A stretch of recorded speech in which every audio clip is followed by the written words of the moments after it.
So ayan, magandang buhay sa lahat mga kagre. Welcome back sa ating channel. Tayo po ngayon ay harvest na yung aking naipangako. Shout out sa bago regular nating subscriber. Kahit ko konti yung ating ani, tagumpay naman po tayo sa ating technology. Hindi lang maganda pala itong native, kunti lang yung ano. Ito yung pinakamaganda.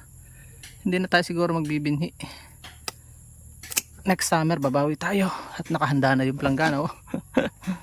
Ang laki, may 4 na kilo siguro ito. Mahal kilo po ngayon nasa 60 pesos ang kilo, kaya tubo pa rin. Malalagay tayo ay may ani. Salamat tayo sa Panginoon ko ng natira tayo dun. Punta tayo dun sa kabila at meron pa dun. So itong isang ito ay tuyo na yan so kakawili na lang natin yan dadamputin na lang natin ang pag-harvest yan. Kita nyo, pwede na siyang binhi. Naku, kailangan may salba, nabubulok. Buti may inabot pa tayo. Chachap-chapin na lang siguro na nanay ito. Sayang naman. Isa pa yung good. Ewan kaya ito kung good to. Pwede na rin to. Yun, good. 2 good, isang bulok. So may isa na naman bulok. Pero pwede pa isalba yung kalahati kung matyagang magagayat. Ayan nalaglag na lang siya ng kusa. Yun, may isa pang doon. Kulang kung good yun nabulok na din. Yun laglag na. Tingnan natin kung may aabutan pa tayo dito. Aba, ayos. Kaya lang, yun may damage na din. Kailangan ito gayatin na lang. Sayang. Muntik pa tayo walang abutin.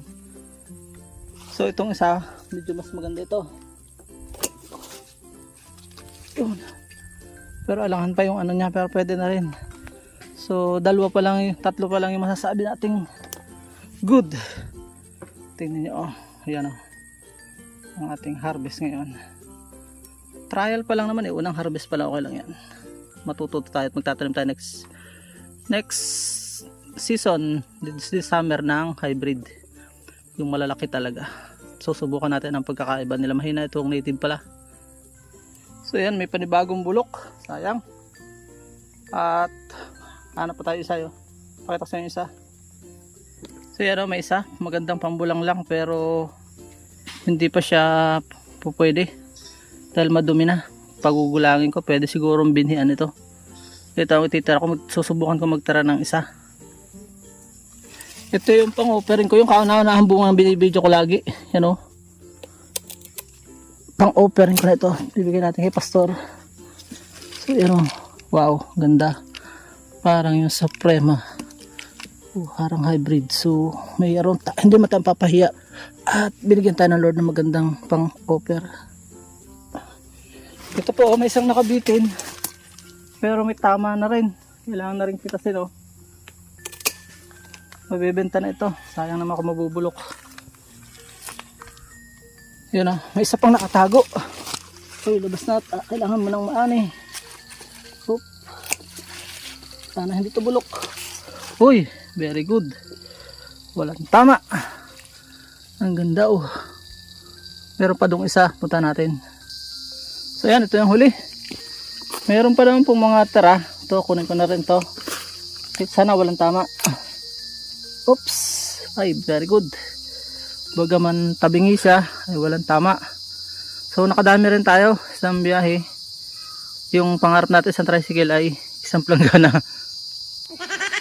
So ayan, ito mga kagre yung una nating harvest. At sa magsasakaw naman ay wala naman talagang, although ang pangarap natin hindi pa naabot, ay simula pa lang naman ito. At sa magtunay magsasakaw wala naman lugi, lahat pakinabang.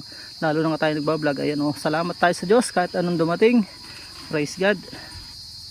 So yan, sasalamatan natin ito. Ating susubukan ibenta kung makakamagkano. May ilang goods 2, 3, 4, 5, 6, parang 6 yung goods. May ilang may tama na po pwedeng gayatin. Yun lang po, maraming salamat sa inyong pagsubaybay.